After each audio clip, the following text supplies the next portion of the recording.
Dans les établissements scolaires, le risque incendie provient en majorité du risque électrique. Un incendie peut aussi se déclencher suite à une négligence ou de la malveillance. Avant d'évacuer le bâtiment, la personne témoin d'un début d'incendie doit impérativement donner l'alerte en enclenchant l'alarme. Pour cela, elle doit appuyer fort sur un déclencheur manuel de couleur rouge. Ils sont présents dans les couloirs, au niveau des escaliers et des sorties. À l'audition du signal, toutes les personnes présentes sont tenues de cesser leur activité. Les enseignants sont les guides-fils de leur classe. Ils doivent fermer les fenêtres de leur salle. Ils regroupent ensuite leurs élèves dans la classe, avant de sortir dans le couloir, en prenant soin de fermer la porte.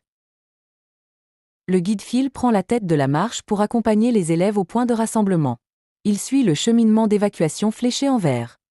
Le serre-fil, en général, le ou la responsable de l'établissement, va vérifier scrupuleusement que chaque salle soit vide d'occupants. Il vérifie aussi les toilettes en ouvrant les portes.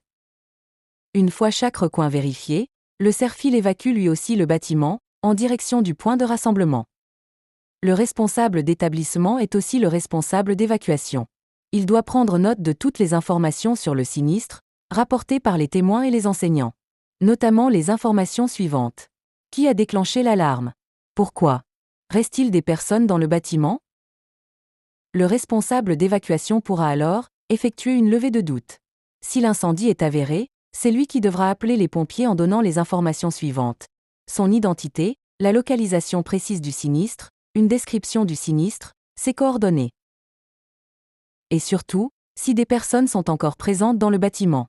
Il est l'interlocuteur privilégié des secours et de l'autorité territoriale.